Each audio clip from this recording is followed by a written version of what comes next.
Ladies and gents, welcome back to another episode of the Fairway Performance Podcast. Today I'm joined by another guest from overseas. Go figure, being an Australian, I'm always having to interview people in the US or the UK, or today from London.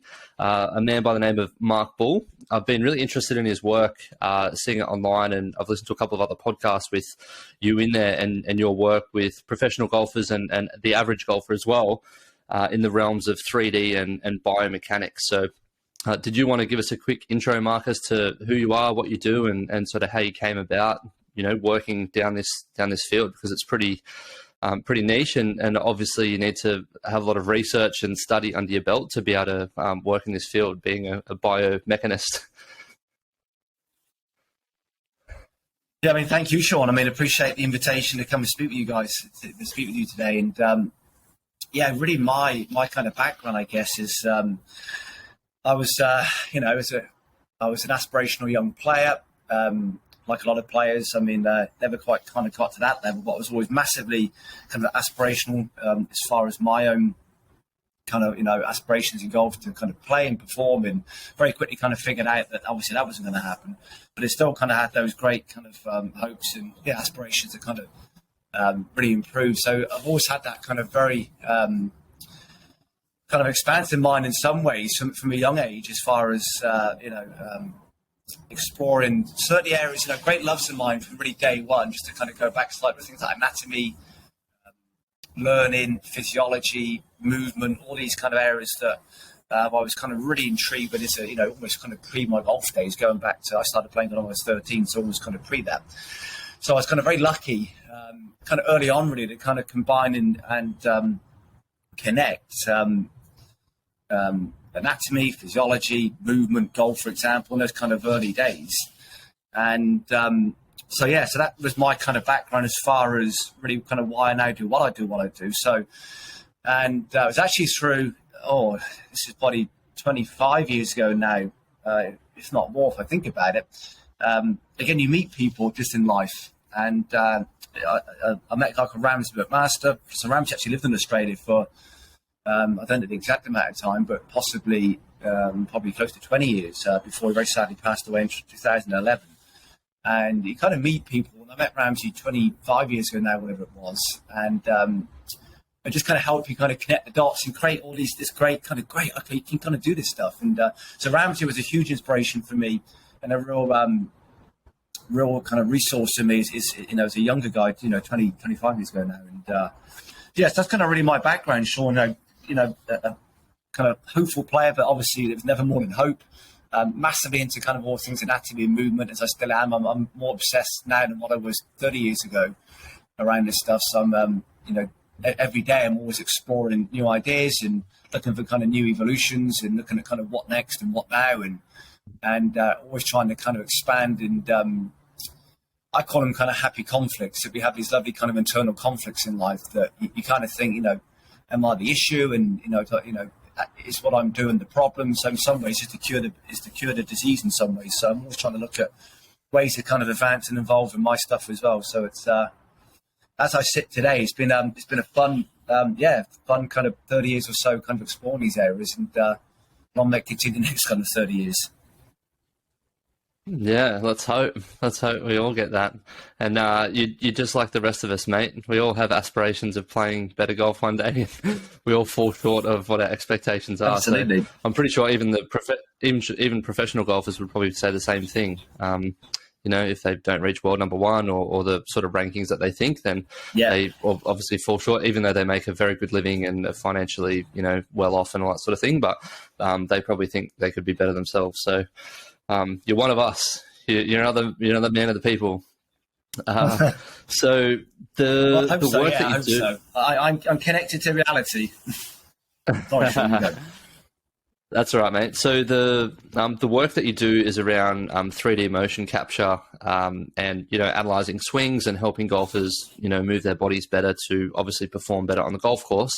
And I've heard you talk about it as 4D motion capture. But did you want to firstly give us a heads up as to what that is and how you work with golfers to better their swings or better their performance on course or better their career earnings or whatever it might be? Yeah. I mean, I say that in a kind of there's a lot of accuracy behind that, Shaun, but in a fun way. I mean, there's many dimensions to player development. So, in some ways, I mean, it's not an infinite number, but there's it would take take some time to kind of write down a list all the dimensions that influence why players move and behave and perform the way they do. So, movement is just a form of behaviour, and so you kind of look at movement as a behaviour form. There's many reasons why people do what they do. So 3D, as it's more kind of colloquially or certainly commercially referred to, is obviously three-dimensional movement. Four-dimension is the time it takes to produce the movement. So there's a time component involved in obviously looking at movement, because it takes time to produce, for example, the ranges joints move through, how segments move through space, that kind of stuff. But there's many other dimensions. I mean, a wonderful example of that is the concept that force precedes motion, which we know it does. That's no one's dismissing it anyway. Force absolutely precedes motion, but many things happen in advance of a force being produced. For example, someone's coaching history, their movement history, their belief systems, the anatomical constraints placed upon them, where they're at physiologically that day, the environment they operate in, their expectations, their memories, all these areas around players that hugely influence why they do what they do. So for a force to be produced is actually way down the list of influences in many ways as to why people do what they do. So when we start looking, say, using the 3D data or the three-dimensional motion capture data that we're able to extract, in some ways, when you look at that, the actual data is not that important, really, Shaun. It's the story behind the data. It's kind of what led that player at that moment in time to produce those values. That really is, you and I just give myself, I'm 48 as we speak today, so I've been around this stuff 35 years now. When I go back to me as a 13-year-old, that's 35 years of history there around my early days as a young player, what I read, what I watched, who I was exposed to. Examples being that I still consider myself in the most humble way, and I say this with reluctance, a pretty good athlete still. I was very fortunate to be around, just some other stuff in life that has kind of made me a good athlete. At least I hope so, as I'm approaching that kind of marathon at 50 now. But I'm extremely slow in golf. So of all the sports that I'm involved in, golf is obviously my huge love, but all my kind of own recreational sports that more about me as a human. Again, in a very humble way, I'm still pretty quick, but golf I'm embarrassingly slow, because it really goes back to my first exposures on day one of what I watched, what I read. I was of the generation, I watched those David Ledbetter videos, so I spent hours in front of the TV, literally moving kind of frame by frame like this. So my nervous system just got very good at being very slow at producing movement. So neurologically, the code, those synapses in my brain that were connected to and attached to golf, the memory. So memory has a tremendous influence on movement. So our memories in many ways guide us to kind of why we do what we do, why we respond the way we respond, how we interact with information, for example. So my reference system around everything that I do goes back to my day one experience of watching those videos. Mick Fowler was my hero, English, understandably, started playing golf in the kind of late 80s. And so I'm still picking through 35 years on of why I'm ridiculously slow, despite being, I can sprint pretty quickly, I can throw, pretty far, I can still lift quite well. I still move okay, so despite being an old man, I can still move quite nicely. But it's embarrassing how slow I am by club speed. So it just goes back to my how I learned to play golf, really. So when you start looking at all this 3D data that we have, and it applies to any measurement system, force plates, launch monitors, even kind of statistics, it doesn't matter what measurement system one's using. What they need to acknowledge and appreciate is the history behind that data. And so without that meaningful context, it really has minimal value to me. So yes, so I'm very able to look at 3D data, obviously through my software and the systems that I have. But it's always my big thing that is looking at, okay, why is that player producing these values? So when you look at, say, even learning, Shaun, in the fun way, that is kind of, you can look at learning very much around kind of two words, the idea of kind of why and how. I wonder why someone is producing these values is a much better question than let's look at the values they're producing. Although those two obviously aren't independent, you've got to look at those two connected. And then secondly, the idea of how, okay, based on what we now see, how can we improve this? So I've always been around that it's, for me, too many people just look at the data and they look at just changing values, and they look at kind of improving values on the screen. And why that's so important to kind of be aware of that, Shaun, is there's a big thing within learning called de-skilling. So de-skilling essentially is when someone is almost de-skilled through, for example, just say coaching, for example, in this case, where often within, say, sports science and biomechanics in particular, where the data may get better, but the player gets worse, they get taken so far away from those kind of day one inherent values they have, and kind of how they see the planet, and those movements that historically what made them good. So they get moved away from that to then conform with an expectation of what a system might expect, what a consultant might expect, or even what the beliefs of that moment in time, the beliefs of the day. So you look at golf as a great example. Almost every year there's a new thing. Last year was about X, and this year's about so-and-so, and the year before that was about launch monitors, and the year before that, ground reaction forces. Every year it's like it's thing for the year, and then it's almost like January the 1st happens, and that gets deleted onto something new now, which is just, that's madness. And so a lot of it comes back to often values are related to just where golf is at that moment in time with its beliefs. So for me, you've got to really kind of slow all this stuff down and kind of and look at it with some intellect. We've got to get some intellectual honesty back, I think, within these areas, and get some intellectual, I call it intellectual honesty. I think we've lost that, rather than what's golf encouraging today, for example. Yeah, I definitely feel what you're saying there. Like lately, like having talked to lots of very well-educated people in the world of golf, like yourself and Andy Galpins and Adam Youngs and all these guys that can teach me a whole lot with ball striking and direction control and distance control and building speed and power and all that. It's just got me so far away from the feel, like, because I've played golf a similar age to you, like 13, 14 was around the age I started.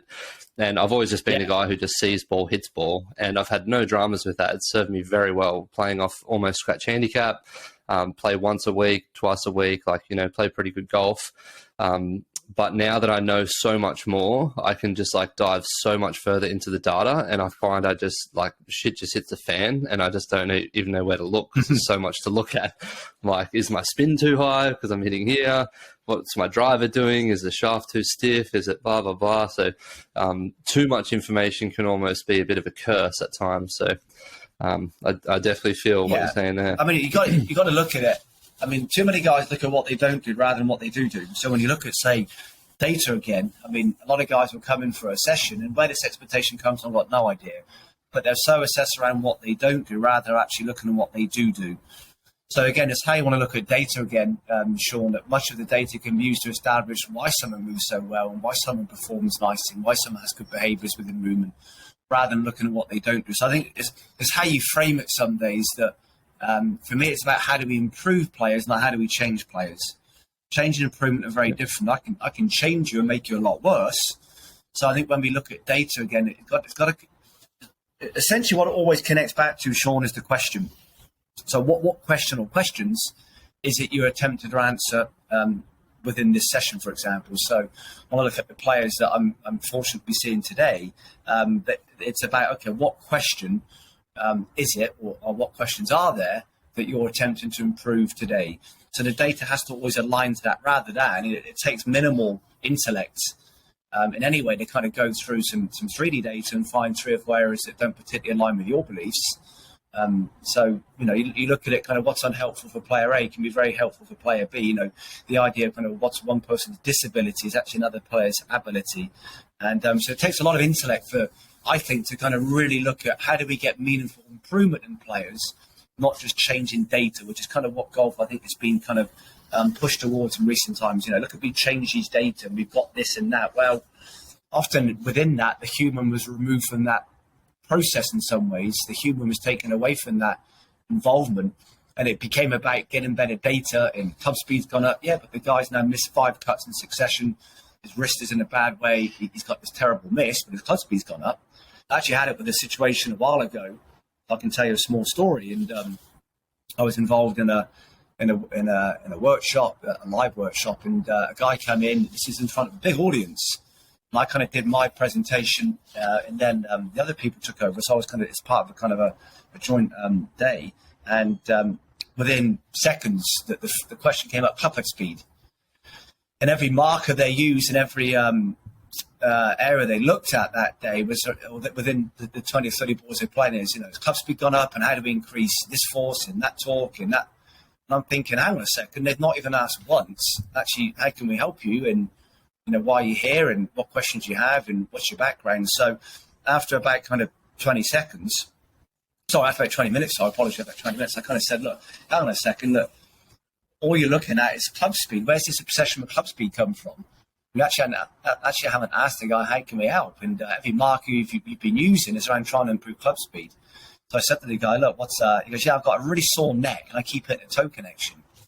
So I looked at the guy and said, hang on, this isn't a live room. I said, hang on a second, why are you obsessed with club speed and trying to increase vertical forces and torques? And no one's dismissing that, but it's not relevant when the guy's question is, why have I got a sore neck? And why am I hitting the ball off the toe? And it's that's what we've got to get back to. We've got to get back to connecting all this information and making it relevant to the human again. Alrighty, sorry guys, we just had a little drop out of internet there, so you're going to have a bit of a chop in there, but we're all good now. And to get us back on track, Mark, sorry about that, mate. All good. The next thing that I wanted to dive into was just to talk a little bit about the process that you work with golfers. So you obviously talked a lot about the history of someone and needing to know about, what sort of upbringing they've had and how they've been brought into golf, like the Leadbitter days like yourself. But where do you actually start with someone, and what's a typical process for working with the average golfer? Oh, I mean, you can look at it. Who wants to be average, Shaun? And I certainly see no one as average. I mean, they're all kind of wonderful humans and with wonderful stories. So yeah, so the concept of average is, that's a different discussion. And I think it always starts with a question. I mean, how can we help today? I mean, whether you're a major champion or a recreational player, or an aspirational player, doesn't matter what your perceived status is. It really comes back to really the question of how can we help today?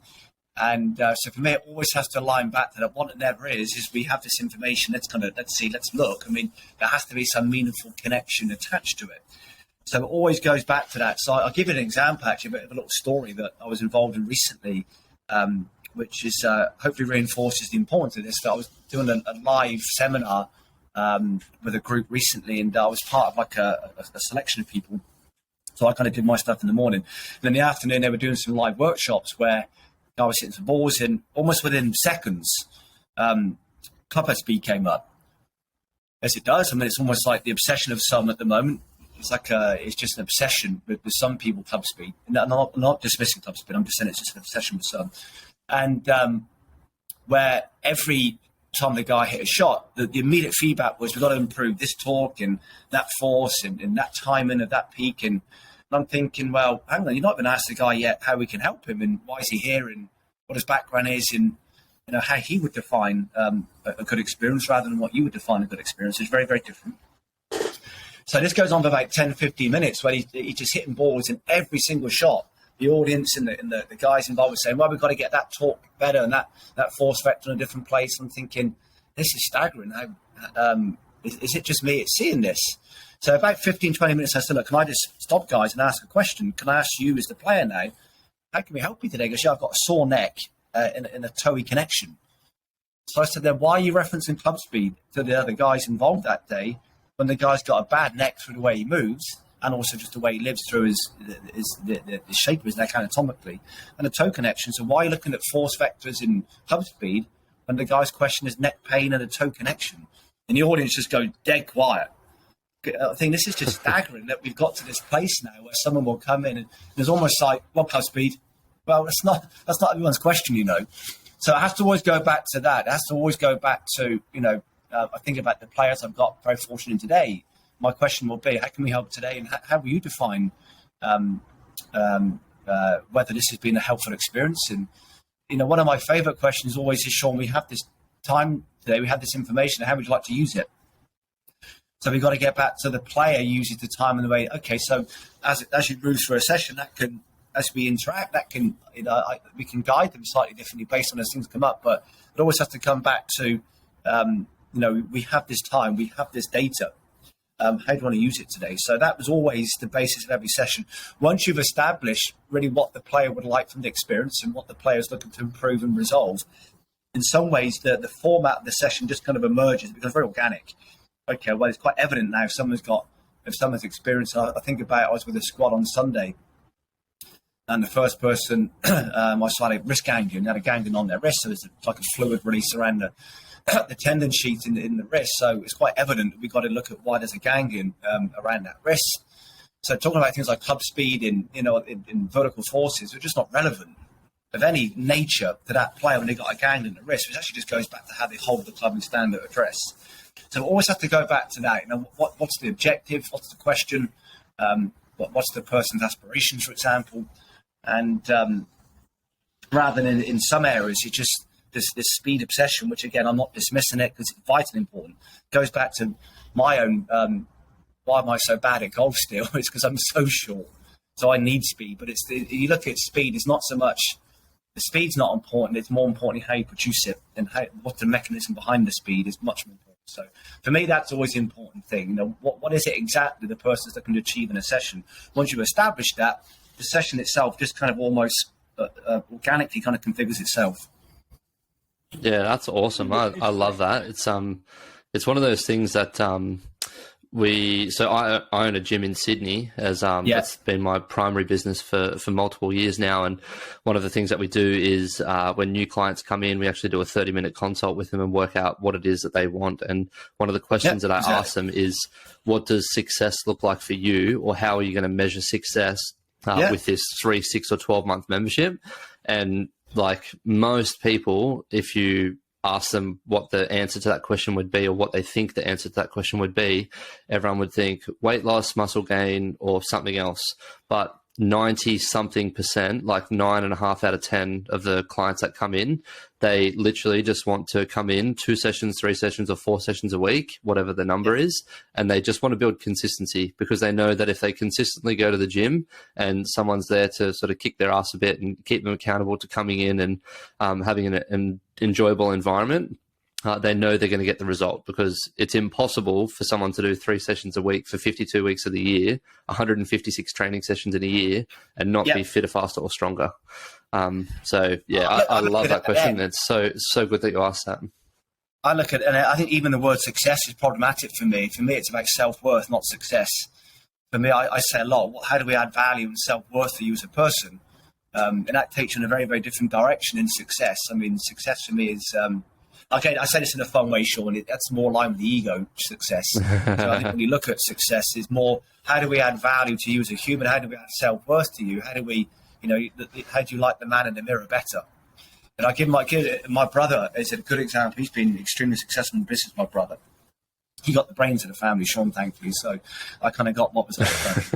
And my brother works, how many hours? He spends more time in a plane, I think, than he does on the ground. And so saying to my brother, okay, you're going to do 3 or 4 sessions a week, good luck with that one. And so when you've got 1 hour a week, which is what he may have if he's lucky, how to use that 1 hour a week to kind of add value. And so I think, again, as you say, I mean, life is so busy and everyone's time poor and everyone's being pulled around and what have you. And I'm into that in a big way that, again, I look at the guys you got this morning, but the time you have available, how can we add value to what you do? That's another one of my favorite questions, rather than say, how do we give success? Well, for some, success has just been able to move. And I still come back to, again, as you say, if I think, regardless of someone's status, again, whether they're major winners or they're guys like my brother play once every 2 weeks with his mates, if he's lucky, just to kind of buy himself some downtime, is still hitting it better. A lot of guys will swing it faster but still move poorly. A lot of guys will swing it faster and still hit it poorly. It's about still, for me, most people, again, that I would see, the questions they share with me is, how do we hit it better? How do I find the middle more frequently? Yeah, no, that's cool. And success is in the eye of the beholder, although a lot of people are drawn into peer comparison or something, like keeping up with the Joneses. So I see how that word can cause some dramas for some people. But yeah, I like how you've challenged that. they're seduced by the dark side, really, and it's very seductive if you allow yourself to be seduced that way. And I've always been very much against that. I'm not, my wife, I'm not easily seduced by, I have a very good nose for things, if you know what I mean, Shaun. And my radar's pretty good at certain things. And so I'm always very around, especially younger players that I'm very blessed to be around. Making them aware of seduction is a very powerful area when they're seduced by salesmen and these the online world, and I need to hang on a second, let's look at that with some context now. And so one of the things I try and help younger guys be aware of is be aware of seduction in some ways, because it's not good for it. I'm going to say to most guys, if it's convenient, never do it. Always take the hard approach, but because the good stuff's the hard stuff. And so stay away from that world. It's not good for you. Well, I must be doing something right, because I seduced you into giving me an hour of your time to do this podcast. So I got you in hook, line, and sinker. My wife answers my Instagram account, Shaun, so she signed me up on my behalf. So she's in charge of that. He goes, he looks like a nice guy. Yes, nice. I'm only kidding. Mate, the next little sort of route that I want to go down is just talking about the team approach. So obviously you add value in a certain way to golfers. Someone like me is going to add value in a different way to golfers. So how do you bring in a team approach, or do you have other people that you use for maybe mental coaching, for short game, if that's not something you specialize in? Obviously you do the biomechanics and the movement and some of the mental side, but then also a physical trainer like myself. How do you integrate a team approach, and what's your sort of philosophy around that? Absolutely right. I mean, it's all about the group. I mean, I'm trying to think actually if even the most occasional player that I would see will have at least two people around them. So much of what I do is about kind of you can look at it in many ways. Initially, it's the network of the players. So whether it be through the physiotherapist, for the S&C coach, through more the kind of skill acquisition guys, the golf coaches, the caddies, which are very important to me, certainly with players at that level. The caddie's still the person who spends the most time with the player, certainly in the real environment, the very meaningful environment of tournament golf. So I think, having that kind of cohesion. So for me, it's about having a story, not stories. We need a story around the player, or messages. We need a message, not messages. So a lot of what I do is actually connecting and joining further you as an S&C coach, the physiotherapist, the myofascial, the myotherapist, or the skill acquisition guys. It doesn't matter what it is. So, I mean, and even, again, guys that just play occasionally, they still like the concept, and rightly so, by the way, because they're of much the same value as having this network of players around them. So, I'm pretty blessed. I mean, I work alongside, I can't give you a number, hundreds of physios around the world. Probably comparable S&C coaches. I can't give you an exact number of how many, but it will be well into the hundreds of the physios and the S&C coaches that I'm very blessed to have as a global network of mine. And that also applies to coaches. I mean, again, I can't give you a number. It's probably into the thousands of coaches that I kind of speak with and consult with and spend time with around the world every year. So if I think about my last two real events, the last 2 weeks have been with national programs. And in the room those days, Shaun, there can be up to 8 to 10 people, whether it be parents, which are a massive one, with, say, adolescent players. So, given that the parent education in some ways is more important than the player sometimes. Because, again, you look at it, for me, it's about influencing the player's biggest influence and influencing the influencers. So you look at it, it's not so much the player needs the influence in education, it's their biggest influence. So just say, for example, if mum is the biggest influence on a young lady, it's about actually educating mum, because the daughter will always do what mum says, not what she wants to do. And so when you've got 100%. All these influences around a player, for me, my role, I'm almost in some ways that kind of pin in the middle for some players, especially when they come to see me. So I will kind of thread out and feed out to the physio, the S&C coach, the parent, the player, the caddy. So they all understand their roles. And a lot of it comes back to that. It's about kind of role definition and, role definement and kind of giving that very clear map around the player. So again, it's very much, that's the important bit. I go back to, I was with a national program 2 days ago, and the coach was involved, the S&C coach involved, so they all have their little defined maps. So over the next bit of time, And then the player sees then the thread between those. What's important is you create these through lines, these threads that then connect up all these areas. So they go and know, and okay, when I go to the gym, one of my favorite questions is how does that get us better at this? How does that relate to that? Unless you can kind of clearly see the connection between how does that movement in the gym, how does that rehab stuff with the physio, how does that more to say that the skill acquisition, the mental representation is probably better known as, connect back to that and why you're doing it. So for me, you've got to have that clear understanding as to everything you do, how it connects back to, again, the question. Going back to your previous question, how does all this relate back to that? So that's a huge importance, massive importance.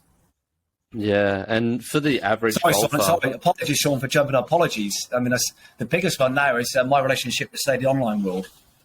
Every session I get, it's, this guy online says this. Well, go and ask him then.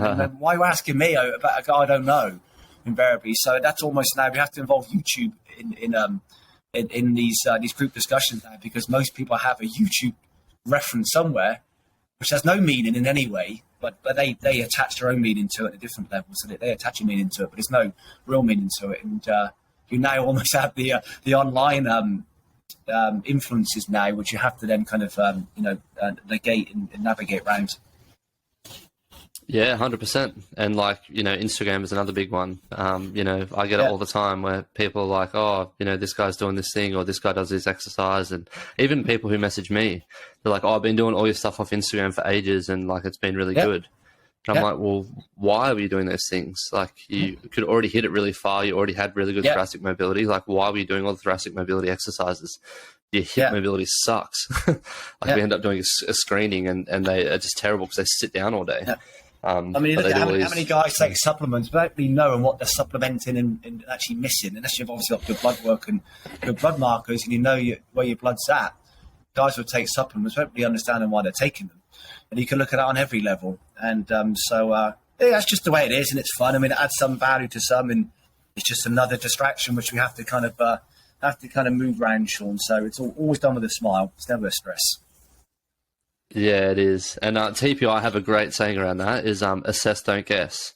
So whatever it is that you, whatever it is that you're trying to figure out or problem that you're trying to solve is assess the problem and make sure that it is an actual problem or there's something there to be fixed. And then obviously fix that thing up by having an assessment.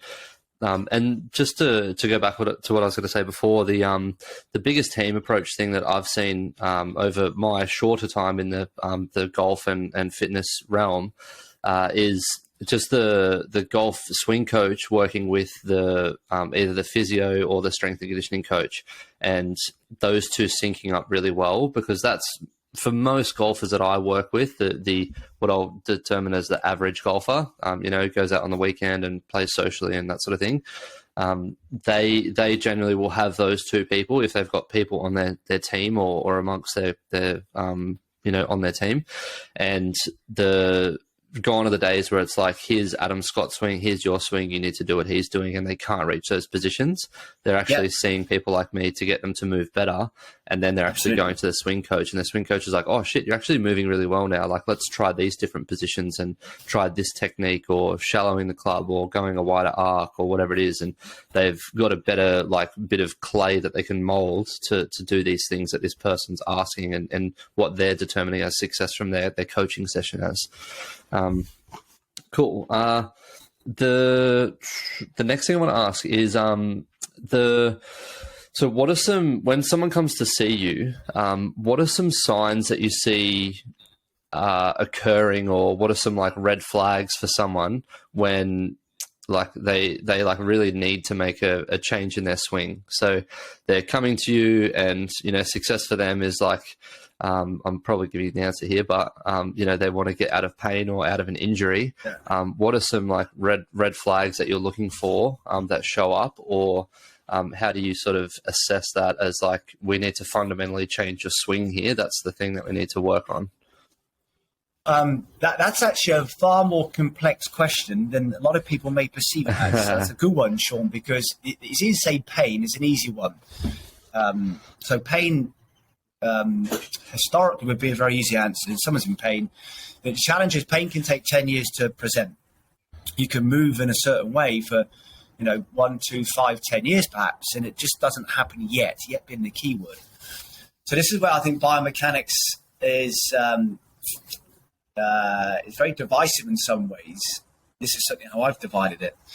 That using 3D values initially can be very problematic as pain markers.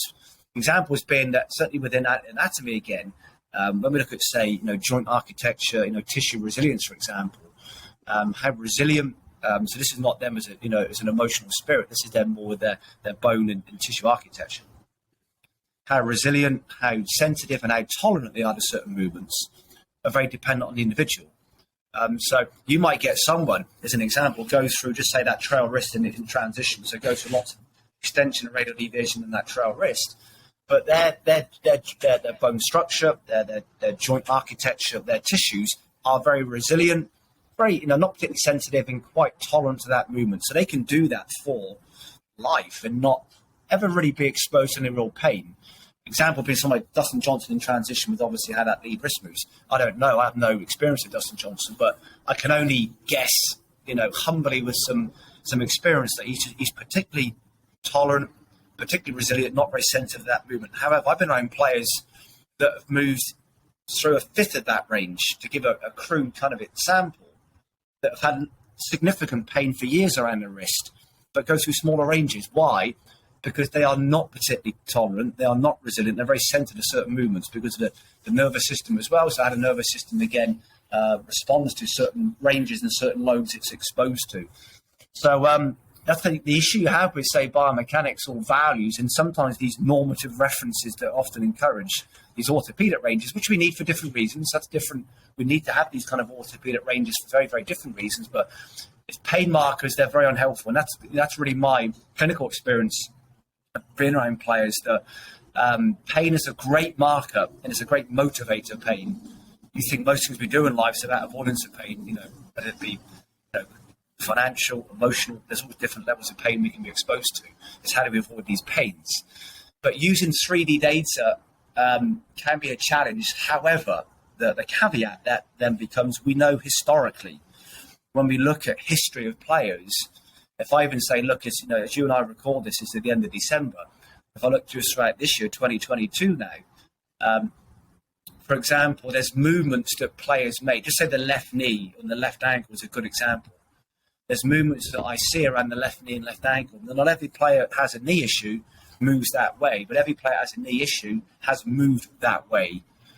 Examples being that, I'll give you a visual one for the guys who are able to see this with camera. Not every player moves that way in transition with that trail wrist will experience a scaphoid issue. But every player I know has a scaphoid issue has moved that way. Why? Because they're just not very tolerant, not that resilient, very sensitive to that movement. So there's always that trade we have within biomechanics. So historical data, we know that, do you know what, most guys, it's like smoking. I think you look at, say, ACM, all-cause mortality, I think it's something like 40% of all-cause death. Smoking's connected to it. But not everybody dies of a smoking-based disease, but we know it's very influential on most people. So that's how I look at it. Pain is a big motivator. And all you can really do, is me as a consultant, is really share feedback, share experiences, and again, relate back to the question. So I look at it always, I keep coming back to that discussion there, Shaun, of intellectual honesty. And I like being honest with players. And if they choose to ignore it at school, whatever, good. You're responsible for you, not me. That's all good. I had it with a parent recently. It's a very famous event, actually. I've told this story once or twice in recent times in England. I had it with a national program recently. And when a young lady was moving in such a way, and I kind of said, well, that's probably maybe not advisable, and that may not be the best approach. But the dad wanted to kind of headbutt me pretty quickly, literally what hit me.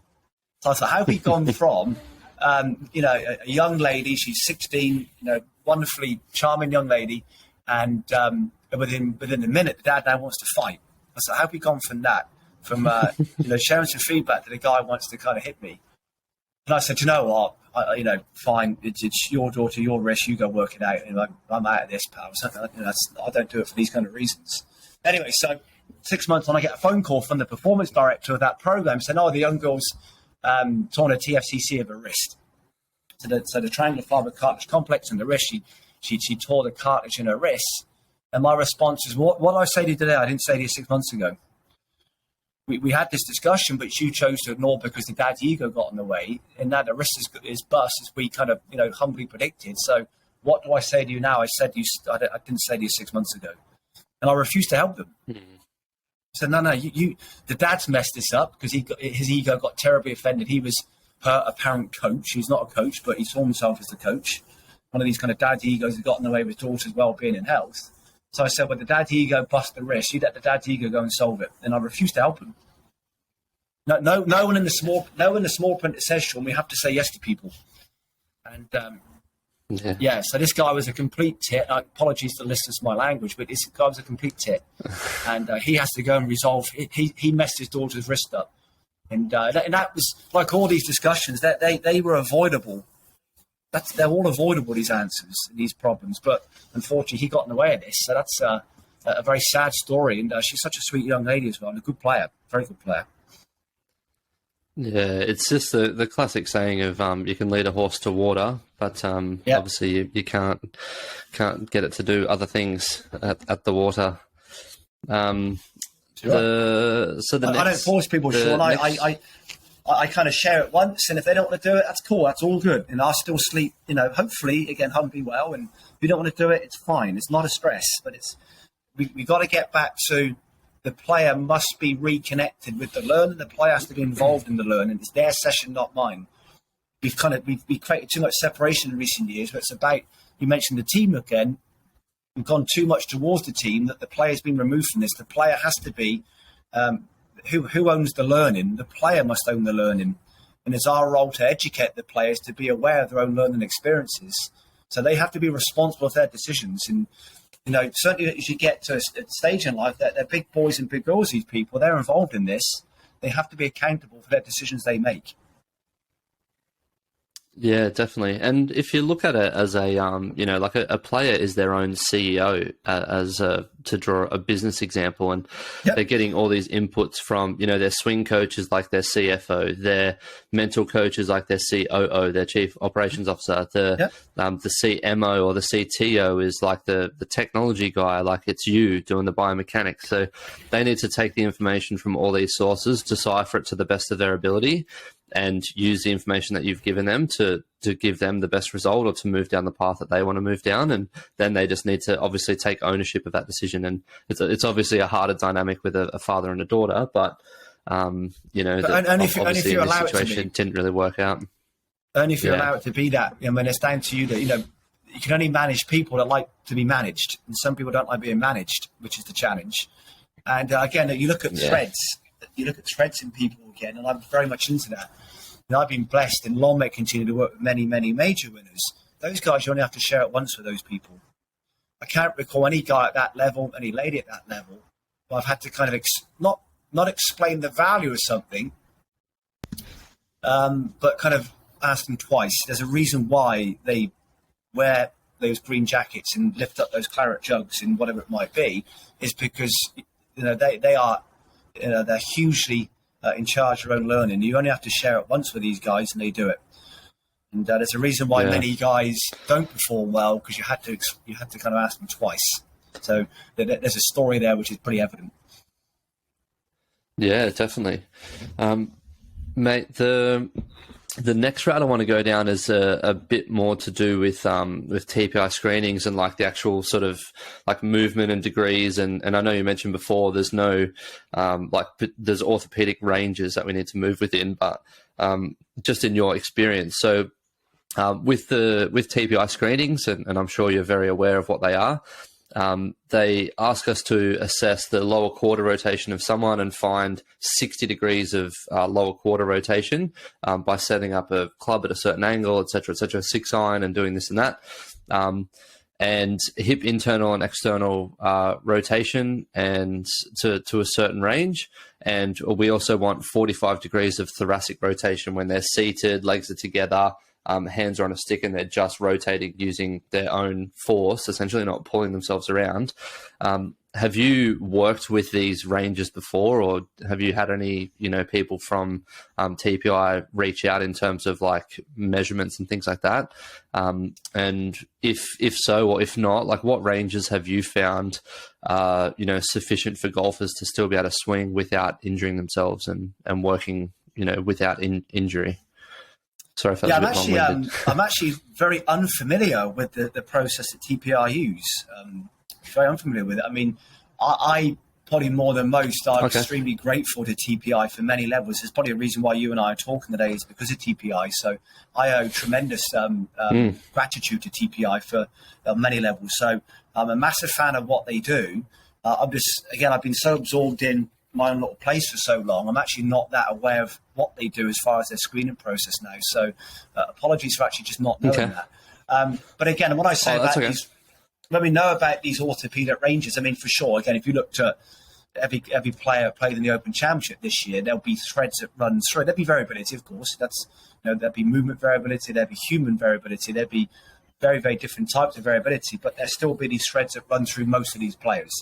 I'm sure, again, I'm speaking without any real intellect, so I can sure what TPI have probably done, and rightly so, by the way, is kind of looked at, typically, most players would kind of produce what kind of ranges, and most players would produce what kind of forces, so therefore, and I think you've got to look at it, again, very much defending TPI on every level. They're given a system to coaches to go and use, and what a great system it is. So they're probably said, look, we've seen 20 guys today, and did you know what, 18 is it? Again, I'm using numbers with no relevance. I'm just using this for discussion. 18 probably produce these ranges and these movements. So therefore, it's a pretty good place to start. So I think that's what probably TPI have done brilliantly on many levels. But the actual system they use, I've actually never seen and haven't been around. I go back to, again, I'm probably the worst person to ask that, because it kind of goes back to an earlier answer I give, that really since the kind of mid to late 90s, when I first started to really do what I do, I was just around from day one, likes of Ramsey, likes of, great physios and trainers around the world. So because I was actually in the room doing it from day one, again, I mean that in a very humble way. I hope it really comes across that way. I was just around it from day one, so it was being done live every time with me, rather than having to look at, very few people are as fortunate and as privileged as me, and I'm very sensitive to that, that they have to go and get a system. So in that case, TPI is a brilliant system. And so I never had to look, because of the likes of Ramsey and what have you. I was working every day with these guys, and I still do, with all the physios I still work with. So every player is being seen as a case study of one. We can look at them as an individual. But obviously TPI does an outstanding job at providing a resource to golf, which is brilliant for. Yeah, well, they've obviously they've expanded a lot over the years, and they've got lots of data on tour players, because they obviously work with a whole host of the top 50 or 100 or 500 golfers in the world, and there's always new players going there doing bits and pieces. And every second major champion has a TPI coach these days, so you always see them sort of touting their accomplishments and stuff, which is really cool to see. So they've got really good data, and they've done all the analysis and whatnot of these players.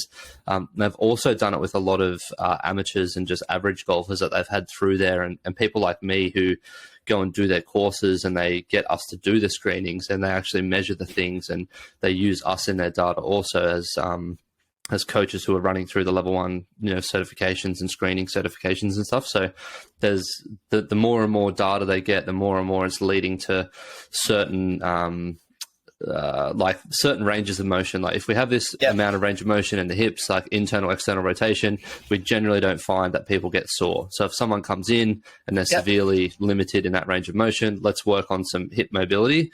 And then when they go to their swing coach, they'll hopefully be able to use that and swing better. So I'm with you. Like I think they've done a great thing for the game, and it probably has been the thing that's like linked us up through not really knowing how it has, but it's probably how we sort of got to chatting. And the idea of chaos theory, that you look at, the philosophy of chaos theory, it goes back to TPI. I mean, and so that I'm grateful of on every level. So I really defend and promote TPI at every level. So I think they do a great job. And I kind of go back to, I was very blessed that I have my own software. I wrote my own software many years ago. And so I was always very fortunate. And again, Longman has continued to work with the players I'm very blessed to be around. So because I had such a large sample base myself, I mean, I don't know how many players I got in my system, I don't know, 15, 20,000 maybe over the years. And of all various levels, I was always very lucky to start to obviously, do my own research and look at it with my own software and my own motion capture software. So I was very privileged again that I didn't have to kind of look outside. Yeah. Because I had it all, it was my own system I was working with. So I've been very blessed that way. Yeah, well, why would you look outside if you had a wealth of data like that? That's bloody awesome. There's so much stuff in there that you can draw upon, people who've had similar things in the past, and, just it's great I find it's great for buy-in for people as well. If they've seen it work for multiple other people, or a major champion has worked for, like, everyone's like, oh, I'll get that too. It's the old Instagram and YouTube effect, right? I can design the data then. So a lot of my data has been written around, not my software, my apologies. My software's evolved and been written around observations in sessions. So I've been very blessed. It became almost this lovely kind of perpetual kind of reciprocal arrangement. As I was observing more, I could start to, my software was written and developed then based on observation. So I could start to see more because more players came in and formed the software, and the software then gave more information on the player. So it became that lovely kind of bilateral arrangement, rather than you buy a software system and the software decides what you see. You can't do anything about that. I was very lucky I could design my software literally daily as I'm seeing and observing different things. Yeah, that's really cool. The next few questions are a little bit TPI based, but I want to get these are things that TPI say, and I want to see if the data that they have, it matches all the data and the knowledge that you've picked up over the years. So one of the things that they say is dissociation. So for those at home who don't know, dissociation essentially, when we're talking about it for golfers, is our ability to move our upper body without moving our lower body. So having a stable base and being able to rotate around that, and then being able to keep our upper torso stable and not moving and not moving our shoulders or tilting or rotating, and rotating our pelvis and tilting our pelvis. So rotate and tilt. So very good skills for golfers to have. Now, TPI say that these things are inherent in really good ball strikers, like you were saying before. If we look through all the Open champions and all the players that played in the Open and the Masters and stuff like that, they would all probably display this skill, or TPI say that. Is this things that you find with good golfers, like they have the ability to do that well? And if so, is there other things that you see, other observations? Yeah, I mean, you can look at it on many levels. I mean, if you look through, all the players at that level, there's these threads that run through. So movement awareness, and it's a big one. They're very movement aware, these people. You even look at the idea of separation. I mean, separation anatomically is actually more, just to expand on that kind of observation, there's more the ability to separate above and below the diaphragm.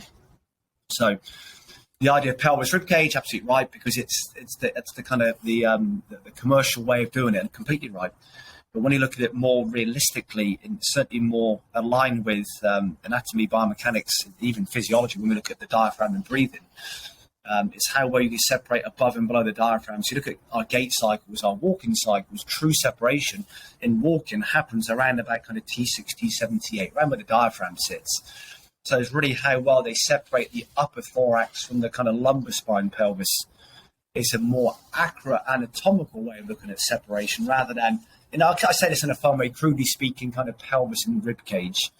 So yes, I mean, TPI are absolutely right. When you look at most players, there's always exceptions, but that's why they're exceptional, because they are an exception. You look at most players that they can, there's always someone somewhere that does things their way. I mean, music's my great love. And for someone that kind of works in this environment, Keith Richards is one of my great heroes in life. He does everything medical science says he should not do, and he'll probably live to his 120. I hope he does. And so for that reason, there's always someone somewhere. But so absolutely right, the ability to be movement aware. And these guys can even separate, the foot and the ankle, the hip and the knee, they can even start to move, almost vertebrae by vertebrae, rib by rib. They're so aware of those real deep intrinsic movements. Then why that's so important to add on to that, you look at, say, movement again. A lot of guys, when they're looking at movement, Shaun, will just take joints that can move through bigger ranges. So that's a very big one. You'll get these big movements, these big frame movements they go through. All that ever really does is take joints that can move through larger ranges. What that approach rarely ever does is stimulate joints that can't move, or parts of the spine that have been quite deprived in some ways. So the way I look at it with these guys and I try and encourage is it's about bringing movement to the most deprived area. If you can stimulate and essentially wake up a very dormant, a very redundant part of the spine, which has not moved in ages, and just start to move that part of the spine around again, that can wave through the whole body and be hugely advantageous. So rather than just doing big movements in big ranges, you often just take joints that can move through bigger ranges. It doesn't really have any influence on the parts of the body that can't move. But when you start to stimulate these very deprived areas again, there might be just a deep part of your spine, Shaun, which has been really fixed for some time. When you can start to mobilize and wake that part up, that can be hugely advantageous to the whole body. These guys are good at that.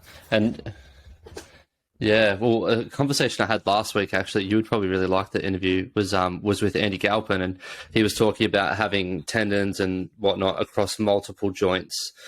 So, for example, our biceps actually runs across our shoulder and across our forearm from our top of our elbow to the bottom of our elbow. So if we were to do a concentration curl, so that's where we sit our arm on a bench, so we immobilize our shoulder movement, but we've shortened the tendon, for the biceps tendon at that point. But we're moving the other parts of the biceps to flex and extend the elbow to do the bicep curl. We're not training the body through a full range of motion, so we're depriving the body of moving through a full range of motion. So essentially it's like putting a cast on that section and moving around it, and we don't do that with other things. Like if we put a cast on something, it's because it's injured. So he talks about it sort of in that sense, and one of his principles is obviously very dependent on the person, but the default setting whenever he trains people, and he trains professionals across all major US sports, world champions, UFC, golfers, baseball, basketball, all that stuff, is always full range of motion, is the default position. Every joint, every muscle through full range of motion. And then obviously he used an example of a baseballer who always gets back injuries or back pain when he does full range of motion deadlifts. So for him, they just scale the deadlifts to a 6-inch box, and he just does deadlifts from that because it doesn't hurt his back anymore, but he still does deadlifts to the most full range of motion that he can. So I look at it, I think that's brilliant. A lot of guys will do movements, but not a movement. So it's about movement, not multiple movements. This movement system, and had it with a player this year to kind of tell a story around this again. Had a foot injury, there's a peroneal nerve issue in his foot, and again, like a lot of it, they look at it initially from the kind of ankle down, and then they go up to the knee and so on and so on. But they kind of look at it around the area. Anyway, so it went about 6 months. And to tell a very short version of a very, very long story, I actually went back to his tooth. When we looked at his, it's actually a tooth issue. It was actually a root canal he had done a while ago. And it kind of, the root canal slightly kind of misaligned his jaw, and that kind of went to that whole kind of neural network in his body. And then essentially the end of that kind of nervous system was his peroneal nerve in his foot. It was pulling on the nerve and creating foot pain. So it was only when we actually got he took the root canal out and had a different type of a procedure done and actually realigned his jaw again, does foot pain go away. That's the reality of movement. So the idea of these, again, unless there's a very, very, very defined reason, rehabilitation, or there's a very defined reason why, it's about just making movement. We're always this movement system, this fluid-based system that we are, this kind of interaction, the chemical, electrical, fluid, air pressure systems that we are as movers, rather than, as you said, these independent, isolated movements. And isolation only really happens in one's brain. We in our own brain, we create exclusivity. We live in an inclusive world.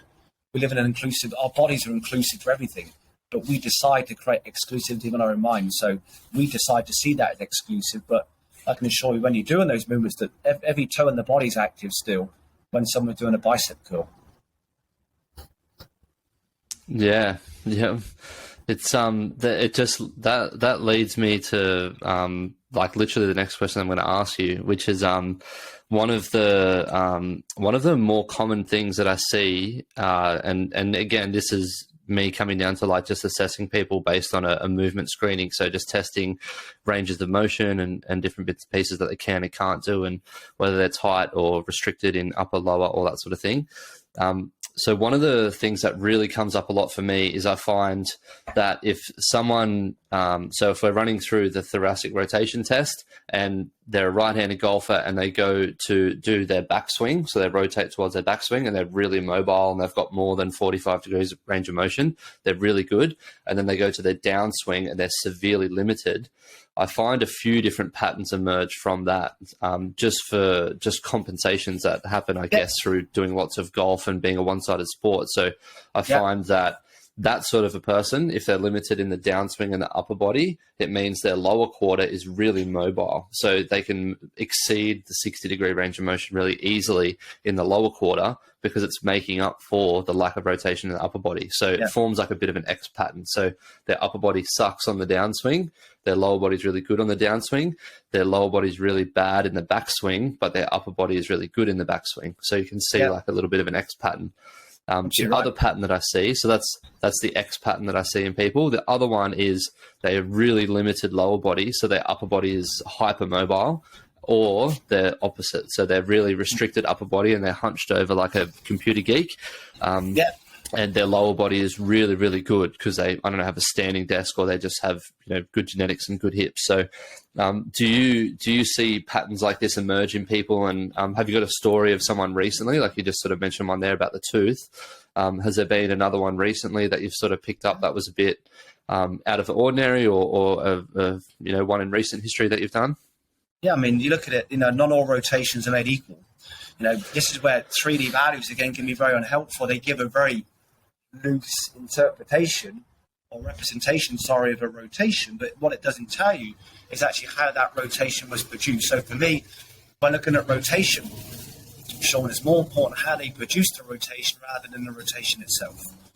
So when you look at rotation, again, on a bigger level, then rotation's only a value until someone adapts.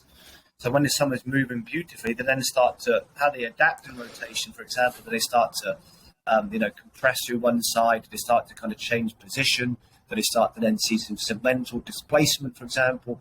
So rotation, I can force myself through tremendous ranges, that then becomes more movement rather than rotation. And get these, these values produced on a 3D system, but it doesn't really tell you how well they've rotated, how good is the rotation. So that's always my kind of thing I look at, not so much how much you rotate, but how well you rotate, and then where do you first adapt within that rotation? For example, positional changes in whether it be lateral side-to-side movements, frontal plane movements, or forward and backward movements, for example, or the joints start to compress on one side. So I think every player I look at will have, they're called affordances within movement, Shaun. They're called movement affordances. So affordances are essentially another way of saying options. Guys will have more range at the cervical spine. They have more range, say, in the upper thorax than the lower thoracic spine, different hip configurations. And you actually look at something called pelvis incidence, which is a very important one to look at, to really establish, say, rotational approaches. What we first need to look at is more the geometry of the pelvis and how that then aligns with the lordosis in the lumbar spine. So something called the pelvis incident rate. You can only really tell this through scans in imaging. To actually establish how much rotation does a player need is based on the geometry of their connecting segments. So, for example, the shape and size of the pelvis relative to the lordosis of the lumbar spine, relative to even the orientation and the depth of the acetabulum and the hip socket.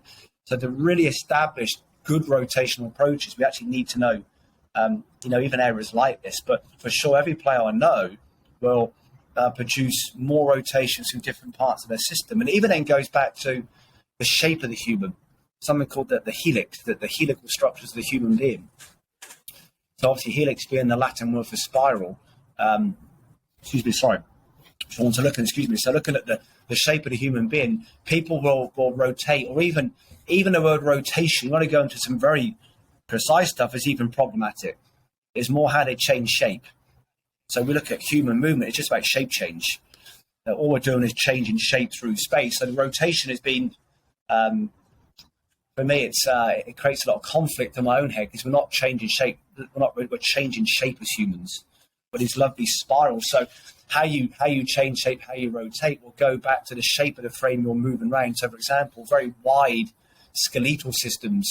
Sorry, if this goes to the US skeletal system. Sorry to my friends in the US, skeletal in England. Different skeletal systems. The shape of the segments will control and influence how that rotation is produced. So very narrow humans, Will Zalatoris, Justin Thomas, these very narrow humans, because of the shape of their bone structure, and the angle the tissues run on. So when you've got narrow humans, the muscle attachments, the myofascial connections run on a much more vertical plane. As you expand and compress along those, you will produce rotation very differently. When you've then got a very wide human, a Patrick Reed, a John Ram, Jonathan Vegas, those kind of much wider humans, their tissues run around their body on a much more horizontal plane, so they will expand and compress very differently. So the rotational profiles they produce, or the shape changes, as I try and attempt to call it, are very dependent on just the shape of the person, the shape of the human frame. So again, when you start looking at these normative values in a playful way, what it doesn't allow for is the shape of the person producing these movements. Yeah, that's cool. That's a way deeper dive than what most people have probably considered with that stuff before. So we don't like being shallow. Cool. Sean. We don't like being shallow. Too many shallow people on the planet. We go deep some days. There's a million different directions I could go in that with, but I don't want to take up too much more of your time because we've pretty much been an hour, and I know it's the start of your day. So the last question, the last question I want to leave you with is one of the things I've heard you say on a previous podcast I listened to was when I was doing my due diligence after your wife booked us in, was not That's all. Not true, by the way, Shaun. I'm not that important. No, I'm just having a little dig there, mate. So you said not all movement problems are movement problems. Absolutely. Do you remember saying this? And do you want to elaborate on that and share your? I thought it was very interesting what you had to say about that. So it sort of ties into what we talked about at the start. But what gets me in trouble most days, Shaun, is I remember nothing I say. I say it, and I have a great goldfish memory. It's like, did I even say that? And so not all movement problems are movement problems. So example is being that most things will display as a movement problem. So everything will display as someone's moving poorly. 90, I can't give it an exact percentage, but it'd be high 90% will come in to see me talking about how they're moving, how they're performing, how they're behaving. But not all movement issues are movement issues. So example is being that physiology will normally always beat anatomy. So someone's got great anatomy, so they've got great capabilities, but their physiology to a level will control how well they use their anatomy. So if someone just physiologically, for example, fatigued, poorly hydrated, poor nutrition, poor sleep. So typically our physiology is about a day behind. So really what we feel today really goes back to what happened yesterday.